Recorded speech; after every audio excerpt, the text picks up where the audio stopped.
नमस्कार, मैं हूं हरवीर सिंह। हिंद किसान की बात में आपका स्वागत है। हिंद किसान की बात में आज हम लोग एक ऐसे मसले पर चर्चा कर रहे हैं जिस पे हमने पिछले एपिसोड में भी बात की थी। हम बात कर रहे हैं नए प्रस्तावित बीज कानून के बारे में, जिसका जो ड्राफ्ट है वो तैयार है विधेयक का, और उसके ऊपर इसमें हमने पहले चर्चा की थी कि जो नया कानून है प्रस्तावित, उसमें किस तरीके का मसला है, क्या बातचीत हो रही है, किस तरीके के नए प्रावधान आ रहे हैं, क्यों नए बीज कानून की जरूरत है। लेकिन इसमें एक मसला और है, जो है जीएम सीड का, जिसे हम ट्रांसजेनिक सीड कहते हैं, जेनेटिकली मॉडिफाइड। जब किसी किस्म को में नया बाहर का जीन डाल करके उसे एक प्रजाति में उसको मॉडिफाई करते हैं, उसके जीन्स को किसी खास मकसद से, बीमारी से बचाने के लिए या उत्पादक से बढ़ाने के लिए, उसको हम लोग कहते हैं। और जो जीएम फसलें हैं उसको लेकर के बड़ा काफी विवाद है, विरोधाभासी दावे हैं दुनिया में, हमारे देश में भी। और यहाँ क्योंकि पहले जो कानून था 1966 का, तब तक जीएम किस्में नहीं थी दुनिया में, लेकिन जो इसके पहले ड्राफ्ट बना था उसमें इसके बारे में जिक्र था। लेकिन अब नया कानून आना ही है, और कभी भी उसको, जो विधेयक है उसको जब कैबिनेट मंजूरी देगी तो वो संसद में आ सकता है। तो इसमें जो प्रस्तावित विधेयक है उसमें साफ साफ जिक्र किया गया है कि जो पर्यावरण मंत्रालय की कमेटी होती है जीएसी, उसके अप्रूवल के बाद सामान्य जो बीज है उसके तरीके से इसका ट्रेड के बारे में बात होगी, या जो भी मंजूरियां होंगी वो सामान्य रहेंगी। असल में 2002 के करीब हमारे देश में पहली बार जो जीएम फसल है वो कपास के रूप में उसको लाया गया था, और एक अमेरिकन कंपनी जो मॉन्सेंटो और भारतीय कंपनी माइको, उसके संयुक्त उद्यम में जीएम कॉटन की वैरायटी हमारे देश में आई थी। और धीरे धीरे देश की करीब 95% जो रकबा है कपास का वो इसके तहत आ गया था, और करीब जो है 125 लाख हेक्टेयर अभी है। तो इसमें ये भी दावा किया गया कि कपास का उत्पादन देश में 2 गुना से ज्यादा बढ़ गया, पेस्टिसाइड की खपत घट गई, किसानों को बहुत फायदा हुआ। लेकिन इसके साथ ही बीज पर जो भारी रॉयल्टी कंपनी ने वसूली, वो मसला सुप्रीम कोर्ट तक गया, इसकी कीमतों को नियंत्रित करने का मसला रहा। लेकिन जो हमारे कारोबारी है, जो बीज कंपनियां हैं, वो पूरी तरीके से जीएम का जो है उन्होंने उसको स्वीकार किया। इसके बाद बैंगन और सरसों की जो वैरायटी है उसके जो ट्रायल है वो काफी आगे तक पहुंचे, और उनको कमर्शियल क्रॉप के रूप में उतारने की कोशिशें हुई। लेकिन इसमें जो सरकार के अंदर ही विरोधाभासी जो पक्ष खड़े हुए, उसके चलते अभी तक मंजूरी नहीं मिली। और 2010 में जब पर्यावरण और वन मंत्री जयराम रमेश उस पर काफी मुखर थे, लेकिन हम ये भी नहीं भूलना चाहिए कि प्रधानमंत्री जो उस वक्त के थे मनमोहन सिंह जी, वो जीएम फसलों के पक्ष में थे। अब सवाल है कि अभी भी अगर हम बात करें जो है कि उसमें अभी भी जो मौजूदा सरकार है उसमें भी इसी तरीके के 2 पक्ष हैं। तमाम सारे दावे हैं कि जीएम फसलों का अगर मानव के भोजन में उनका उपयोग होगा तो उसके प्रतिकूल असर पड़ेंगे। लेकिन दूसरी तरफ से दावे ये भी है कि नहीं, अभी तक कोई ऐसा अध्ययन साबित नहीं होता है। तो इसको लेकर के वैज्ञानिकों के भी अलग अलग दृष्टिकोण हैं। तो मसला काफी गंभीर है, इसलिए हमने बीज विधेयक के इस हिस्से को अलग से बात करने का तय किया। अब इसमें हमारे साथ 2 खास मेहमान हैं। एक हमारे साथ हैं जीन कैंपेन की संस्थापक और अध्यक्ष सुमन सहाय जी, और कृष्णवीर चौधरी जो कि भारतीय कृषक समाज के अध्यक्ष हैं। दोनों मेहमानों से हम लोग इस मसले पर बात करेंगे। उससे पहले देख लेते हैं एक छोटी सी रिपोर्ट।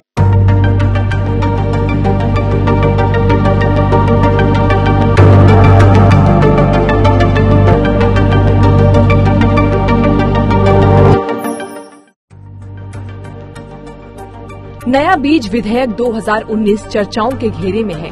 दरअसल इस बिल के ड्राफ्ट के मुताबिक सेक्शन 44 में एनवायरमेंट क्लियरेंस के बाद ऐसे ट्रांसजेनिक बीजों के इस्तेमाल का रास्ता साफ हो जाएगा। हालांकि भारत में जीएम फसलों का इस्तेमाल नया नहीं है। 2002 में पहली बार जीएम बीज से कपास की खेती की इजाजत दी गई थी, यानी बीटी कॉटन देश की एकमात्र जीएम फसल रही है। देश में 125 मिलियन हेक्टेयर में होने वाली कपास की खेती का 95% हिस्सा जीएम फसलों से ही कवर होता है। जीएम फसलों को लेकर गंभीर विवाद यूपीए 2 के वक्त हुआ था, जिसमें 10 खाद्य फसलों को परीक्षण की मंजूरी दी गई थी। फिर 2010 में तत्कालीन पर्यावरण और वन मंत्री जयराम रमेश ने इन परीक्षणों पर रोक लगाई थी। लेकिन जीएम कपास हो, बीटी बैगन हो या जीएम सरसों, पर्यावरणविद जीएम फसलों पर कई तरह के सवाल उठा रहे हैं।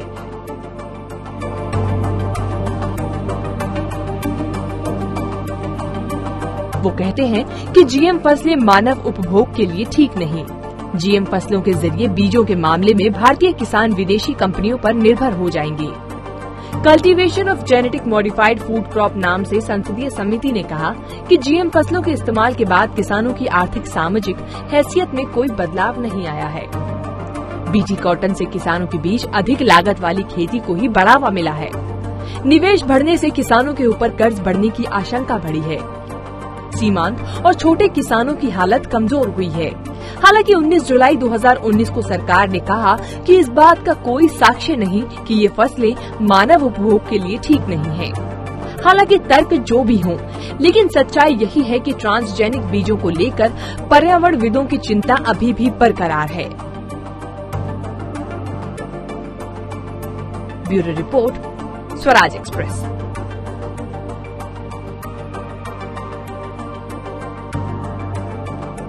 सुमन जी, पहले मैं इसमें आपके पास आता हूं इस मसले पर, क्योंकि ये थोड़ा वैज्ञानिक भी मसला है। इसमें जो नया ड्राफ्ट आया है उसमें इसको शामिल किया गया है, ट्रांसजेनिक जो फसलें हैं उसको, कि अगर जीएससी मंजूरी दे देगी तो उसके बाद ये सामान्य जो बीज है उसकी तरीके से ट्रीट होगा। आपको पता है कि 2002 में बीटी कॉटन देश में इंट्रोड्यूस हुआ, उसको लेकर के बहुत सारे दावे और प्रतिदावे हुए। ये भी हुआ कि किसानों को फायदा है, लेकिन साथ में ऐसे भी अध्ययन आए कि किसानों को उतना फायदा नहीं हुआ जितना दावा किया गया था। अब क्या है कि जिस तरीके से इसको शामिल किया गया है उसमें लगता है कि अब ये सामान्य जो बीज हैं उस तरीके से होगा और आने वाले दिनों में जो जीएम क्रॉप हैं वो सामान्य क्रॉप की तरीके से ट्रीट की जाएंगी। ये मुझे लग रहा है इसके जो ड्राफ्ट का जो, क्योंकि अभी ड्राफ्ट है और विधेयक की जब तक मंजूरी नहीं होती कैबिनेट की और फिर पार्लियामेंट नहीं जाता तो कानून बनने में समय है। तो आपको क्या लगता है कि क्या वाकई उस दिशा में हम लोग जा रहे हैं? जी हाँ, बिल्कुल हम लोग उस दिशा में भी जा रहे हैं और उसके साथ साथ हम इस सीड एक्ट में सीड बिल में ये देखते हैं कि हम कॉर्पोरेट कंट्रोल ओवर सीड पे भी जा रहे हैं। मतलब जो भी आप देखें इसमें जी, वो बिल्कुल किसान से हटके कंपनी की तरफ, और उसमें हिंदुस्तानी कंपनी और विदेशी कंपनियां दोनों शामिल हैं। जी, ये बिल बिल्कुल उनके हित में बना है और यही कंपनियां हैं जो कि ट्रांसजेनिक बीज बनाने की कोशिश करती हैं। जी, इसका आज की तारीख में अगर आप देखें तो ट्रांसजेनिक सीड्स के ऊपर उनकी सुरक्षित है कि नहीं, अनुकूल है कि नहीं, छोटे किसान लायक है कि नहीं, इस पे बिल्कुल भी नहीं किसी भी प्रकार की सहमति बनी है। तो उसको ट्रांसजेनिक बताएं, ट्रांसजेनिक सीड को लाने के पहले इसमें सेफ्टी के भी, मतलब ट्रांसजेनिक सीड्स के सेफ्टी के ऊपर भी कुछ इसमें विधेयक में होना चाहिए था, जो कि नहीं है। ट्रांसजेनिक सीड्स जो है अभी भी किसी भी तरह से सेटल्ड नहीं माने जाएंगे कि इस पे तय हो गया है, आम सहमति बन गई है कि इनको जैसे और बीज हैं उस तरह से इनको ट्रीट करना चाहिए। ऐसा नहीं हुआ है। ना होने के बावजूद आप इन बीजों को बाकी और बीजों के साथ बराबर की तुलना में लाने की कोशिश कर रहे हैं, जो हम समझते हैं कि गलत है। ट्रांसजेनिक सीड्स को एक बहुत स्पेशल कैटेगरी में आपको ट्रीट करना चाहिए, भले आप विधेयक में लाना चाहें। कृष्णवीर जी, आपका क्या कहना है इसी मसले पर, जो क्योंकि आप थोड़ा सा सरकार के साथ भी आपका सहयोग भी रहता है, तो ये जो कानून में ये प्रावधान किया जा रहा है कि सामान्य बीजों की तरह माना जाएगा, जीएससी का अप्रूवल हो जाएगा, बस वो सफिशिएंट है, तो क्या हम देख रहे हैं कि भविष्य में और कई सारी जो कपास के अलावा बाकी भी फसलें जीएम जो है उनके जीएम वैरायटी इंट्रोड्यूस होने वाली है? नहीं, देखिए, मैं डॉक्टर सुमन से पूरी तरह सहमत हूं कि जीएम बीजों को आम बीजों के जैसे ट्रीट नहीं किया जाना चाहिए। वो देश के हित में भी नहीं है और किसान के हित में भी नहीं है।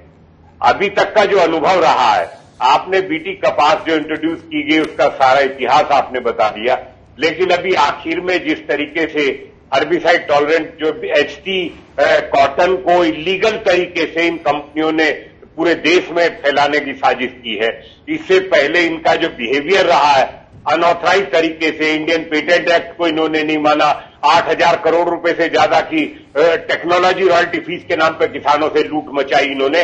प्रोडक्टिविटी का जो आरोप बात करते हैं ये पूरी तरह से बिल्कुल जायज नहीं है। डॉक्टर सुमन साहेब भी इस बात से सहमत होंगी कि आप ये बताइए, जीएम मस्टर्ड की जो बात करते हैं उसकी उत्पादकता कितनी है, और अगर हम बात करें RS 749 की जो हमारे अपने साइंटिस्टों की डेवलप करी हुई मस्टर्ड है, दूसरी हमारी बहुत सारी वेराइटीज है, तो वो तो आज 32 से 35 क्विंटल तक की प्रोडक्टिविटी है उनकी, तो हमको क्या जरूरत है जीएम सीड के लाने की।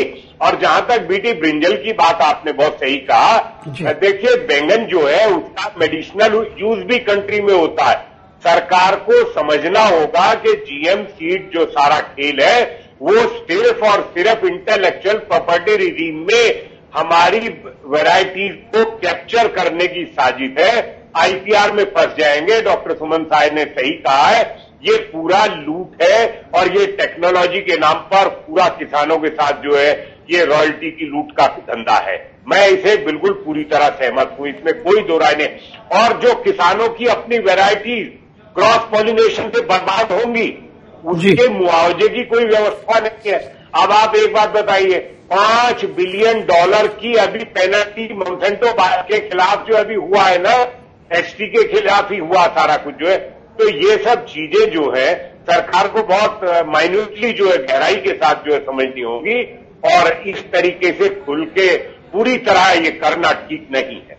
अच्छा, ये मैं एक सवाल आप लोगों से ये इस पे मैं जाऊंगा सुमन जी आपके पास कि जब ये बीटी कॉटन देश में इंट्रोड्यूस की गई और उसके अगले भी चरण आए, बोलगार्ड 1, बोलगार्ड 2, और उत्पादन तो करीब दोगुने से ज्यादा इस बीच बढ़ा है। 2002 से अगर हम देखना शुरू करें और जो लेटेस्ट आंकड़े हैं उसमें, साथ ही कंपनियों का तो दावा है कि कीटनाशकों का कंजम्पशन भी घटा है। तो इसमें आप लोग किस तरह से देखते हैं इस मसले को? क्या वाकई ये दोनों एक दूसरे से जुड़ी हैं चीजें कि बीटी आने के बाद उत्पादकता और उत्पादन बढ़ा और कीटनाशकों का उपयोग कम हुआ? जी, तो आप देखेंगे कि जो बढ़ा है वो है आपका फर्टिलाइजर यूज और पानी का इस्तेमाल, बिकॉज हाइब्रिड होने की वजह से ये पानी भी बहुत मांगता है और खाद भी बहुत मांगता है। जो कि किसान ने इतने महंगे बीज खरीदे तो वो किसी भी चीज से उसको रिस्क में नहीं लाएगा, तो उसमें पर्याप्त मात्रा में उसने पानी भी खरीद के ही दिया और उसने खाद भी खरीद के दिया, जिस वजह से उत्पादकता बढ़ी है। लेकिन अगर आप और किसी की नहीं बात माने, जो सेंट्रल कॉटन रिसर्च इंस्टीट्यूट के डायरेक्टर थे इस सारे दौरान, केशव क्रांति, डॉक्टर क्रांति, अगर आप उनके आंकड़े देखिए, आखिर वैज्ञानिक हैं, कॉटन रिसर्च इंस्टीट्यूट के डायरेक्टर, उनके आंकड़े देखिए। डॉक्टर पीटर केनमोर जो कि एफएओ के हमारे यहाँ भारत में भी थे रीजनल डायरेक्टर, ये तो बिल्कुल ही इंडिपेंडेंट साइंटिस्ट हैं, इनका तो किसी लॉबी के साथ लेना देना है नहीं। इनके आप देखिए इनके रिजल्ट्स क्या हैं, स्टडीज के रिजल्ट्स क्या हैं, उससे ये कहीं भी नहीं आप कह सकेंगे कि बीटी कपास जो है बहुत बड़ा सक्सेस था। अब तो खैर कीटनाशक का इस्तेमाल बहुत ही ज्यादा बढ़ गया है क्योंकि पिंक बोलवर्म बढ़ गया है और सेकेंडरी पेस्ट जम के उभरे हैं, तो कीटनाशक का कम होने का तो बिल्कुल भी सवाल नहीं उठता है, दुगने से चौगुना हो गया है।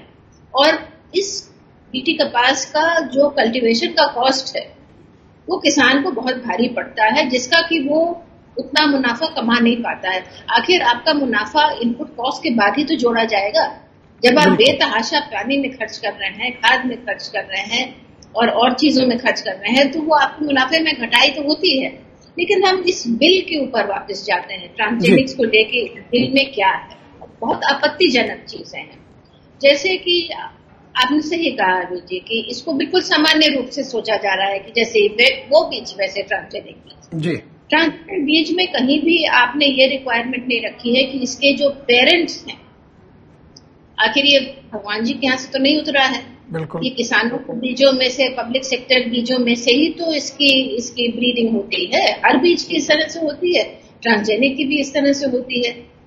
इस विधेयक में कहीं भी नहीं मांगा गया है कि आप ट्रांसजेनिक वैरायटी को रजिस्टर करने के पहले बताइए कि आपने कौन सी वैरायटीज इसके इस्तेमाल की थी, मतलब पेरेंटेज क्या है, इसकी ओरिजिन क्या है।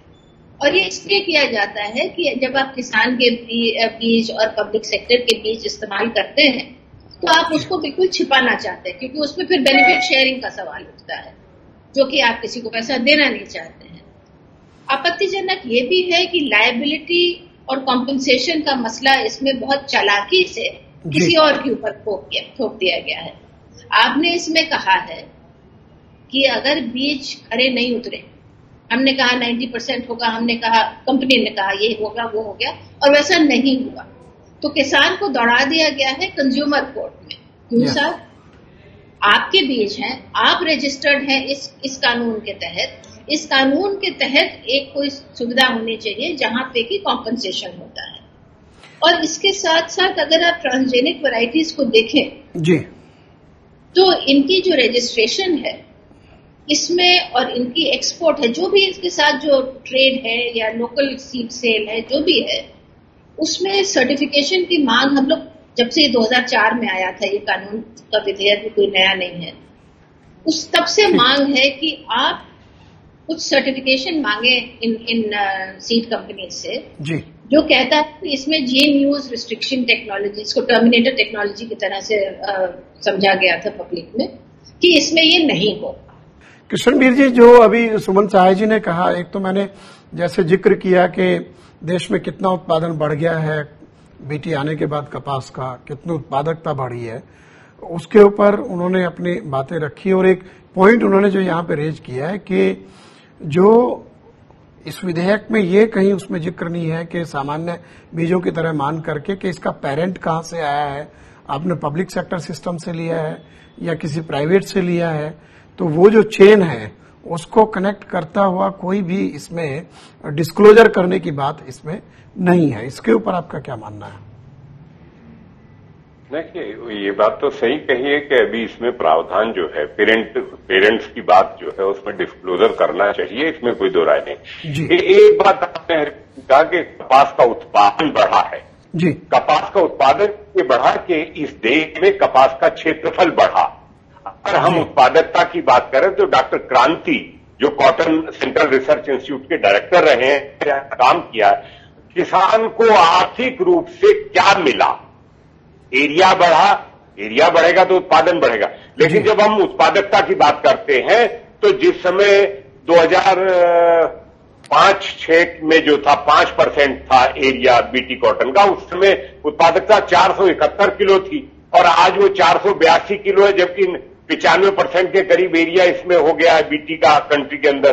दूसरा पॉइंट ये है कि जो पेस्टिसाइड यूज कम होने की बात कही गई है, ये अब गलत साबित हो गया, क्योंकि पेस्टिसाइड का कंजम्पशन बहुत बड़े पैमाने पर करना पड़ रहा। अभी आप देखिए, सफेद मक्खी का जो 3 साल पहले हमला हुआ हरियाणा पंजाब के अंदर, पूरी तरह से फसल चौपट हो गई थी, और जो पेस्टिसाइड सरकारों ने सुझाव दिया उसका प्रयोग किया, उसके बाद भी कुछ नहीं हुआ। मैंने तो उस समय भी सरकार से कहा कि भाई जो किसानों का इतना भारी नुकसान हुआ है, इस पैसे के मुआवजा जो है इन कंपनियों से वसूला जाना चाहिए, जो ये जिम्मेदार है। और आज फिर मैं आपसे कार्यक्रम के माध्यम से सरकार से कहना चाहता हूं कि ये इस तरीके से टालमटोल से बात नहीं बनेगी। आप कह देंगे पेस्टिसाइड यूज नहीं किया, आप कह देंगे फर्टिलाइजर उतना यूज नहीं किया, आप कह देंगे इरिगेशन टाइम पे नहीं रहा। किसान समय पर पानी दे रहा है, समय पर कीटनाशक प्रयोग कर रहा है, समय पर उर्वरक प्रयोग कर रहा है, इसीलिए आर्थिक रूप से किसान को मुनाफा नहीं हुआ। जितनी लागत बढ़ी है, लागत 4 गुने से ज्यादा आज बढ़ गई है, उत्पादकता तो 4 गुना नहीं बढ़ी ना। जी जी, तो ये तो हकीकत है। ये बात हमने सरकार के सामने रखी है कि आंख बंद करके हम इस बात को स्वीकार नहीं करना चाहिए। ये इतना बड़ा खतरा है। और ये दूसरी बात ये भी है, जो सुपरवीड की बात थी वो सामने आ रही है। अभी तो सफेद मक्खी ने तो दूसरी सब्जियों तक को और उसमें नुकसान पहुंचा दिया। कंट्रोल कैसे कैसे करें? तो ये दिक्कतें जो है, इसलिए जीएम सीड को आम बीज की तरीके से हम ट्रीट कैसे कर लें। और पर्यावरण की बात तो पर्यावरणविद अलग तरीके से रख रहे हैं कि इससे नुकसान होगा। अगर दुनिया के दूसरे देशों का उदाहरण देखें तो क्रॉस पॉलिनेशन हो गया इनकी वजह से, और इन्होंने किसानों के खिलाफ जो है दावे ठोक दिए थे अंतर्राष्ट्रीय स्तर पे अदालतों के अंदर के वहां के जो विकसित देश है कि भी उनके किसानों के खिलाफ क्रॉस पोलिनेशन सीड होने पे इन्होंने दावे किए कि हमारे बीच की चोरी की गई। मैं इस सवाल पे भी आऊंगा। सुमन जी ये बताइए कि दो चीजें, जैसे एक तो कृष्णवीर जी ने कहा कि एक तो एनवायरमेंट वाला इम्पैक्ट है, एक ह्यूमन कंजम्पशन का इम्पैक्ट है जो आदमी भोजन करता है। दो बहुत ही पेचीदा मसले हैं जिसको शायद इस विधेयक में तो कहीं उस तरीके का जिक्र नहीं है। और जो कंट्रोवर्सी है कि आप ये तो दावा इस्तेमाल का, लेकिन मैं यहां पीछे जाऊंगा थोड़ा सा कि जब जीएम देश में ये कॉटन इंट्रोड्यूस हुई उसके पहले इलीगल उसकी कल्टीवेशन का मामला आया था गुजरात में, और अभी भी हम लोग बात ही कर ही रहे हैं कि एसटीबीटी वाला जो है वो इलीगल इस्तेमाल करने की बात है। तो ये जो कानून है ये कहीं इस बात को रोकने की कोशिश करता है, कोई पेनल्टी की बात करता है कि आप एक ऐसी वैरायटी को जिसका मानव और पर्यावरण पर इम्पैक्ट नेगेटिव हो सकता है, दावे दोनों तरफ से हैं लेकिन ये भी माना जाता है, ऐसे में इलीगली उसका कल्टीवेशन हो रहा है और सरकारें हमारी अभी भी चुप हैं। और ये मुझे तो लगता है अभी ये जो ड्राफ्ट है ये भी पूरी तरीके से चुप है। इसमें यहां वो भी सवाल आपका आएगा जो आपने कहा कि जो किसान का उसको संरक्षण मिलना चाहिए किसी नुकसान का, उसके बारे में भी उसको वापस दूसरे कानून में ले जाया जा रहा है। इस पर क्या कहना आपका? देखिए, मेरा ये कहना है कि इस कानून में ट्रांसजेनिक सीड्स को अभी शामिल करना ही नहीं चाहिए जी। हमारे डेटा नहीं है पर्याप्त। हमारे देश में तो खैर बहुत सारे एलिगेशंस लगाए गए हैं और जब तक इस पर स्पष्टीकरण ना हो जी तब तक वो विधेयक में लाने की जल्दी क्यों है। आपका जब हो जाएगा, मामला सेटल हो जाएगा, लोग डेटा से कन्विंस हो जाते हैं, आप डेटा कुछ पब्लिक डोमेन में लाना नहीं चाहते हैं। भैया बहुत से लोग काबिल हैं सरकार के बाहर, बहुत से लोग काबिल हैं, आप डेटा तो रखिए बाहर, एक सहमति तो बनाइए। जब वो सहमति बन जाएगी तो बहुत देर नहीं लगती है किसी भी कानून में एक इंक्लूजन करने की जी। समय ट्रांसजेनिक वैरायटीज को इस विधेयक में लाने की कोई जरूरत नहीं है। आप तो ये कहेंगे कि बहुत गलत है, बहुत खतरनाक है। तो ये कृष्णवीर जी आपका क्या कमेंट है इस पर आखिरी के? एक तो जैसे सुमन साय जी ने कहा कि अभी समय नहीं हुआ है कि ट्रांसजेनिक क्रॉप को बीज विधेयक के अंदर, नए कानून के अंदर शामिल किया जाए, क्योंकि उसके लिए जो तैयारियां हैं वो नहीं है, डेटा नहीं है, हमारे पास पूरी जानकारी नहीं है। एक छोटी सी टिप्पणी मैं आपसे चाहूंगा इस पे, कार्यक्रम का समय भी समाप्त हो रहा है, एक टिप्पणी आपका। डॉक्टर सुमन साहे ने जो कहा है मैं उनसे पूरी तरह सहमत हूं। अभी हमारे पास ऐसे डाटा नहीं है और इसका ह्यूमन हेल्थ पर, एनवायरमेंट पर क्या इम्पैक्ट है उसका कोई असेसमेंट नहीं हुआ। अभी आप ये बताइए कि जो ट्रेड एनवायरमेंट पे अगर रिलीज हुआ तो लीगल रेस्पॉन्सिबिलिटी कही गई थी उसमें एचटी के, उसमें जब ट्रायल के था तब भी, उसके बाद भी तो कोई सुनने को समझने को ये लोग तैयार नहीं है। ये इनका उद्देश्य जो है उत्पादकता बढ़ाने से कोई मतलब नहीं है। इनको सिर्फ अपने बीज पर अधिकार करना है। और एक बात मैं कह दूं हरवीर जी, सिर्फ 1 मिनट भी नहीं लगेगा, इस देश खाद्यान्न सुरक्षा की प्रथम आवश्यकता बीज है और बीज अगर बहुराष्ट्रीय कंपनियों के हवाले कर दिया, जैसा कि दुनिया के तमाम बीज के क्षेत्र पर 4 से 5 कंपनियों कब्जा है, तो वो भारत के हित में किसी भी तरीके से हम उचित नहीं मानते। तो यहाँ इसी पॉइंट पे मैं अपने दोनों मेहमानों का बहुत बहुत शुक्रिया कहूंगा, सुमन साय जी और डॉक्टर कृष्णवीर जी, आप हमारे साथ जुड़े और इस पेचीदा मसले पर हमारे दर्शकों को समझाने की कोशिश की कि जो बीज कानून जो नया लाने की बात हो रही है उसमें ट्रांसजेनिक वैरायटीज को शामिल करने के लिए उसको सामान्य प्रक्रिया की तरीके से लाने का जो प्रावधान बनाने की बात है वो इस वक्त उसका समय नहीं आया है, क्योंकि हमारे पास ना उतनी तैयारियां हैं, ना उसके बारे में जो शोध होना चाहिए, जो आंकड़े होने चाहिए, ना वो है। तो ये तमाम सारे ऐसे मसले थे जो हमने हिंद किसान की बात के आज के कार्यक्रम में आपको समझाने की कोशिश की, बताने की कोशिश की। आप जुड़े रहिए हमारे साथ, अगले एक एपिसोड में फिर मिलेंगे आपके साथ एक नए मुद्दे के साथ। नमस्कार।